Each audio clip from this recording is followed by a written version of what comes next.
See the questions y'all got from my perspective, from my voice. Breaking, Angel Reese breaks her silence. Angel Reese has never been one to hold back, and now she's doubling down on the image the media has crafted for her. Hailed as the WNBA's bad guy in contrast to Caitlin Clark's Golden Girl status, Reese is making it crystal clear. She's not running from the narrative, she's owning it. But the real question is, why does the media insist on painting Reese as the villain while celebrating Clark as the hero? Is this just sports rivalry at its finest, or is something much deeper at play? Let's break it all down, the controversy, the backlash, and why Angel Reese's latest message is shaking up the WNBA once again. Angel Reese knows exactly how she's perceived, and she's having a blast playing into it. In a recent Instagram post, Reese uploaded a video of herself mocking her villain persona with an exaggerated performance. She laughed at the idea, saying, "It's a crazy job." Her caption? "Just out here being the bad guy, boom." Just like that, the post exploded on social media. Fans, critics, and analysts couldn't stop talking about it. Was Reese simply having fun, or was this her way of firing back at the media machine that's tried to shape her into a controversial figure? One thing is clear, Angel Reese isn't letting anyone control her story. But why is she seen as a villain in the first place? Let's take it back to where it all began. To understand why Angel Reese has become one of the most polarizing figures in basketball, we have to go back to the 2023 NCAA Division I Women's Basketball Championship. Angel Reese vs. Caitlin Clark. Reese's LSU Tigers dominated the game, securing the national championship.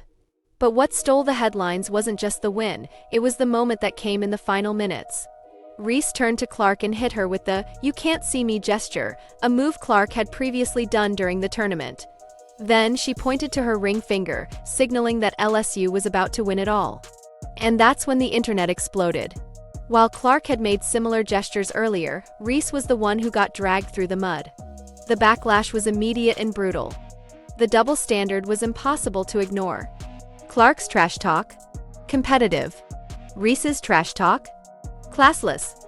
The media firestorm turned into a national debate on race, gender, and bias in sports coverage. Was Angel Reese truly a villain? Or was she simply being labeled one because she didn't fit the media's acceptable mold? After the 2023 championship, Reese became one of the most talked about athletes in women's basketball. But instead of being celebrated as a dominant force, she was painted as the antagonist to Caitlin Clark's clean-cut, media-friendly image. The media constantly pit them against each other, despite both players expressing mutual respect. The narrative wasn't just about competition, it became about good versus evil.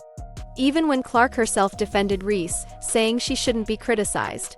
For her competitive nature, the media continued to push the rivalry. Why? Because drama sells. And Angel Reese? She knew exactly what was happening. "I'll take the villain role," Reese fires back. Rather than fight the narrative, Reese has fully embraced it. "I'll take the bad guy role," she said in a 2024 interview. And she's absolutely right. Reese understands that, whether people love her or hate her, they're still watching. With both players now in the WNBA, the Clark-Reese narrative isn't dying down, it's only getting bigger. Mark your calendars, May 17, 2025. The Chicago Sky face off against the Indiana Fever in a game that's already generating massive buzz. The question is, will Angel Reese finally break free from the villain label, or will the media double down even harder? Love her or hate her, Angel Reese is one of the most important figures in women's basketball right now. And guess what? That's exactly why people can't stop talking about her. So what do you think? Drop your thoughts below and let's talk about it.